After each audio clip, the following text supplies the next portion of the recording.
That's how we have arrived at the close of this century without a clear understanding or belief in the cardinal principles of the Constitution, the separations of powers, and the principle of federalism. Instead, we are rushing toward a powerful executive, centralized control, and in Congress greatly diminished in importance. Executive orders, agency regulations, federal court rulings, and unratified international agreements direct government, economy, and foreign policy.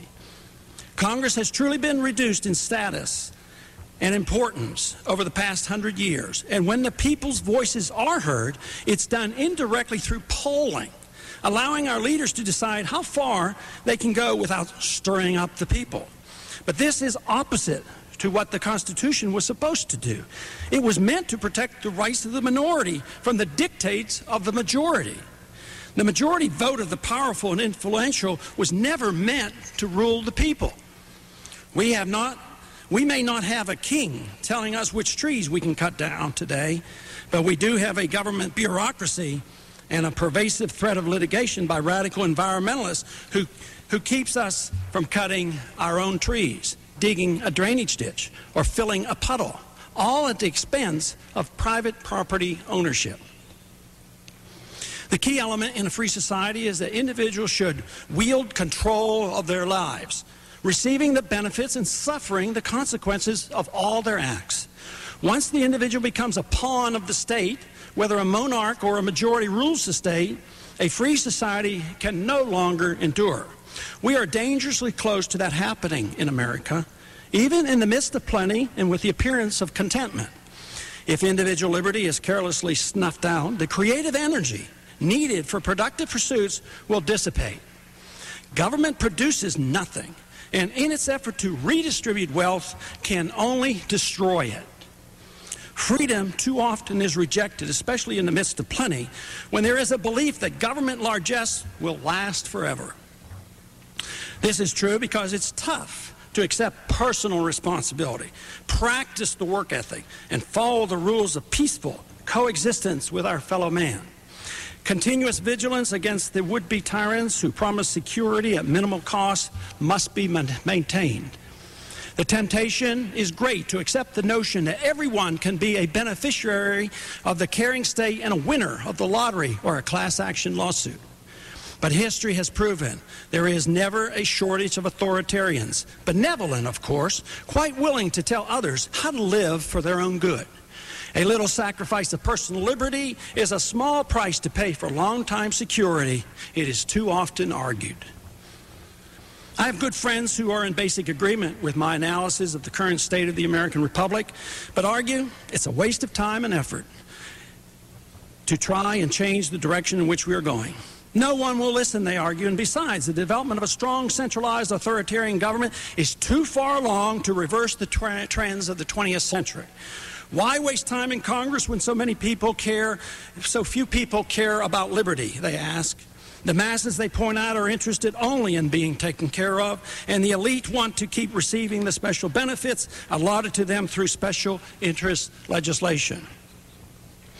I understand the odds, and I am not naive enough to believe the effort to preserve liberty is a cakewalk, and I am very much aware of my own limitations in achieving this goal.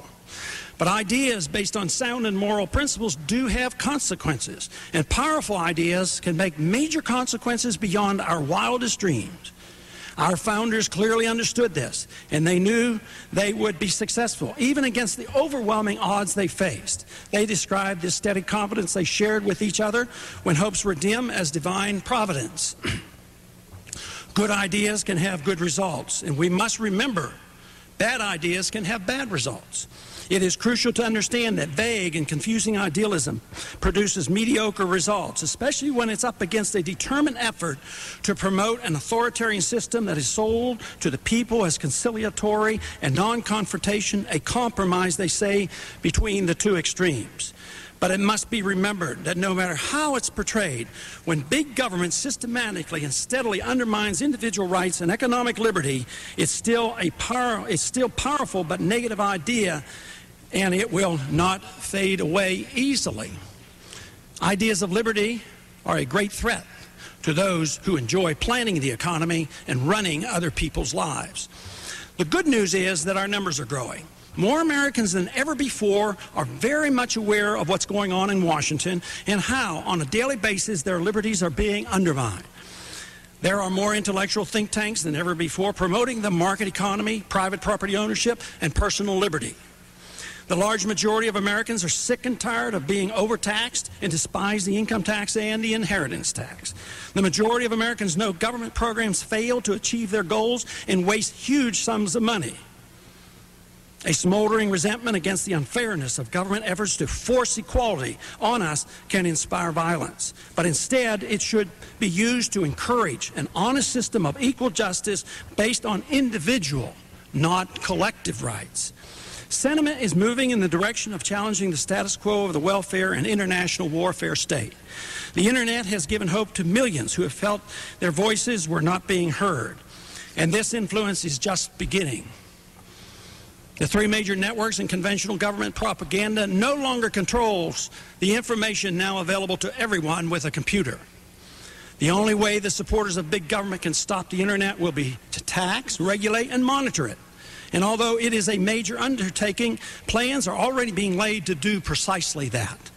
Big government proponents are anxious to make the tax on the Internet an international tax, as advocated by the United Nations.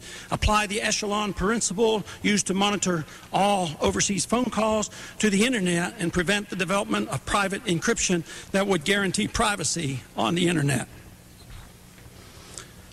These battles have just begun. And if the civil libertarians and free market proponents don't win this fight to keep the Internet free and private, the tools for undermining authoritarian government will be greatly reduced. Victory for liberty will probably elude us for decades. The excuse they will give for controlling the Internet will be to stop pornography, catch drug dealers, monitor child molesters, and do many other so-called good things. We should not be deceived. We face tough odds, but to avoid battle or believe there is a place to escape to someplace else in the world would concede victory to those who endorse authoritarian government. The grand experiment in human liberty must not be abandoned. A renewed hope and understanding of liberty is what we need as we move into the 21st century. A perfectly free society we know cannot be achieved, and the idea of perfect socialism is an oxymoron. Pursuing that goal throughout the 20th century has already caused untold suffering. The clear goal of a free society must be understood and sought, or the vision of the authoritarians will face little resistance and will easily fill the void. There are precise goals Congress should work for, even under today's difficult circumstances. It must preserve, in the best manner possible, voluntary options to failed government programs. We must legalize freedom to the maximum extent possible. 1. Complete police protection is impossible. Therefore, we must preserve the right to own weapons in self-defense. Number 2, in order to maintain economic protection against government debasement of the currency, gold ownership must be preserved, something taken away from the American people during the Depression.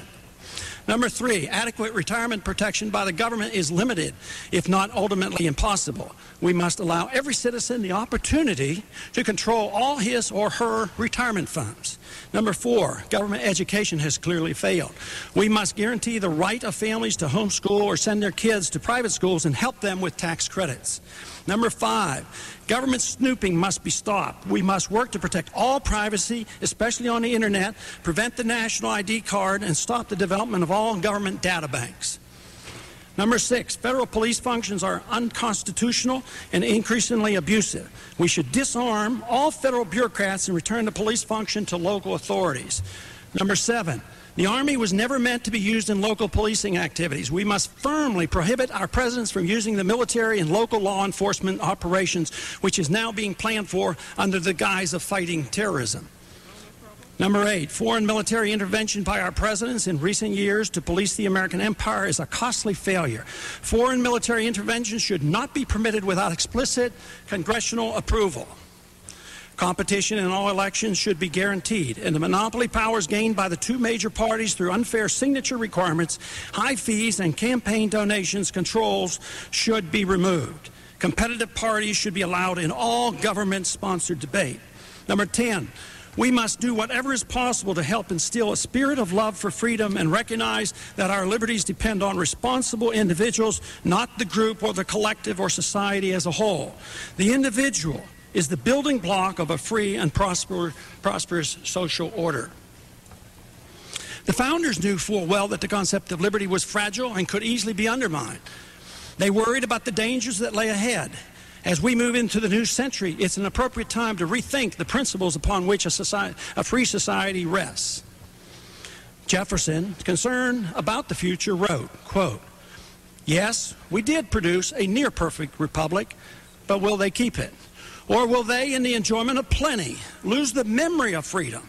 Material abundance without character is the path of destruction," close quote. They, that he refers to, are we. And the future is now. Freedom, Jefferson knew, would produce plenty. And with material abundance, it's easy to forget the responsibility the citizens of a free society must assume if freedom and prosperity are to continue. The key element for the Republic's survival for Jefferson was the character of the people, something no set of laws can instill. The question today is not that of abundance, but of character, respect for others, and their liberty and their property. It is the character of the people that determines the proper role for government in a free society. Samuel Adams likewise warned future generations. He referred to, quote, good manners as the vital ingredient to a free society needs to survive.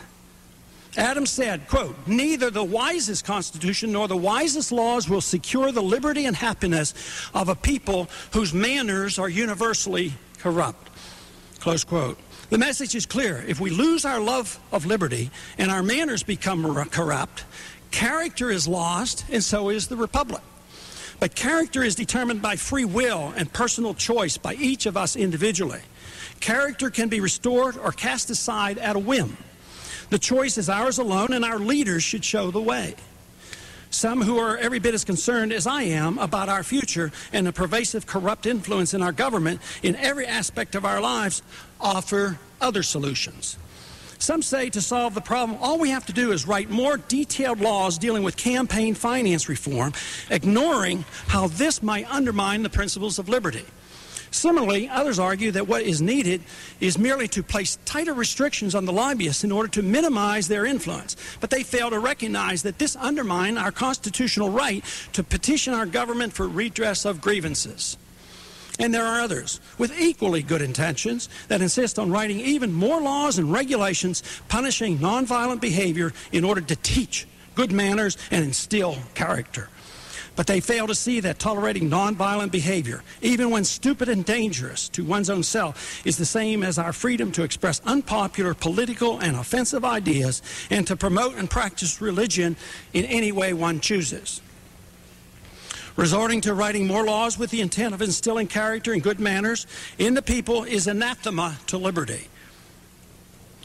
The love of liberty can come only from within and is dependent on a stable family and a society that seeks the brotherhood of man through voluntary and charitable means.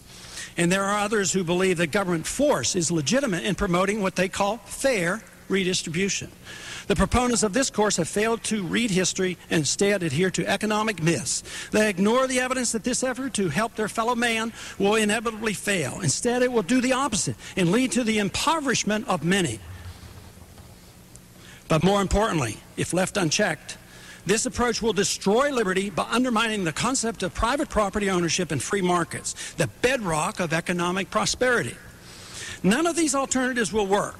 Character and good manners are not a government problem. They reflect individual attitudes that can only be changed by individuals themselves. Freedom allows virtue and excellence to blossom.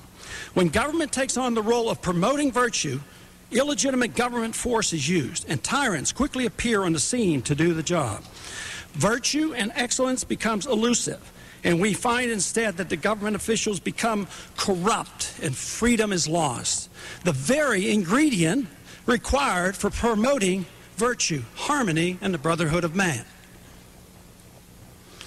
Let's hope and pray that our political focus will soon shift toward preserving liberty and individual responsibility and away from authoritarianism.